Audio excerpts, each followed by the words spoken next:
Salut, c'est Florian, bienvenue dans cette nouvelle vidéo. Dans cette vidéo, on va analyser ensemble l'action Euronext, une action à dividende et qui connaît une forte croissance. On va décrypter tout ça ensemble. Euronext, 2,6% de rendement sur le dividende au cours actuel de l'action sur le dividende versé en 2021.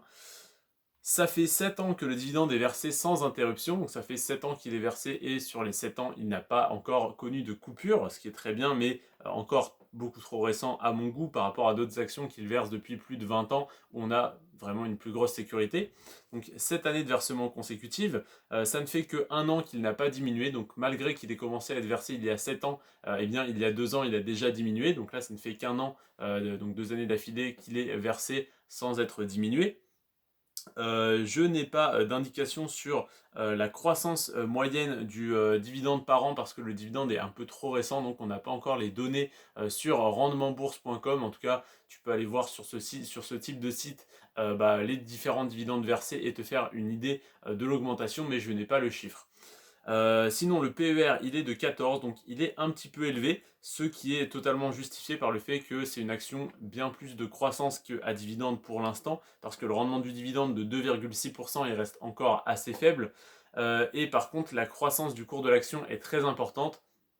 Sur les 10 dernières années, l'action Euronext a connu une croissance de 325%, ce qui est très élevé, hein. C'est tout simplement une action qui a fait x4, 325% de croissance, c'est une action qui fait x4, qui a plus que quadruplé. Donc évidemment, si tu avais acheté l'action il y a 10 ans et que tu la détenais aujourd'hui, tu aurais un rendement sur ton prix d'achat de plus de 10% sur ton dividende, mais si tu l'achètes aujourd'hui, tu n'as un rendement que de 2,6%. Donc c'est en partie pour ça que l'action m'intéresse, c'est si jamais elle a ce potentiel de refaire x2, x3, x4 dans les années, dans la décennie à venir, et que le dividende en parallèle de ça augmente, on peut très rapidement avoir un rendement extrêmement intéressant.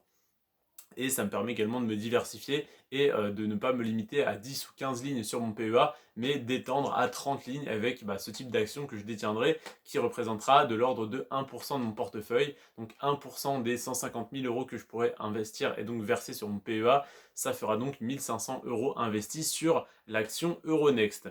Je te remercie en tout cas d'avoir regardé cette vidéo. Tu en retiendras donc que le dividende est encore faible, mais qu'il a l'air d'augmenter rapidement, même si on n'a pas le chiffre. J'imagine qu'il augmente rapidement, malgré qu'il ait diminué quand même l'année dernière sur la globalité, sur les 7 années de versement. J'imagine qu'ils essayent de l'augmenter autant qu'ils peuvent. Le PER est un petit peu élevé, mais ça reste correct. Et la croissance du cours de l'action est tout simplement énorme. Donc comme je suis un petit peu sécuritaire, un peu safe dans mes investissements, dans mon profil de risque, je préfère investir sur des entreprises qui versent leurs dividendes depuis 20, 25, 30 ans et qui ne l'ont pas diminué depuis 20 ans que sur des actions qui le versent depuis 7 ans et qui l'ont diminué il y a 2 ans.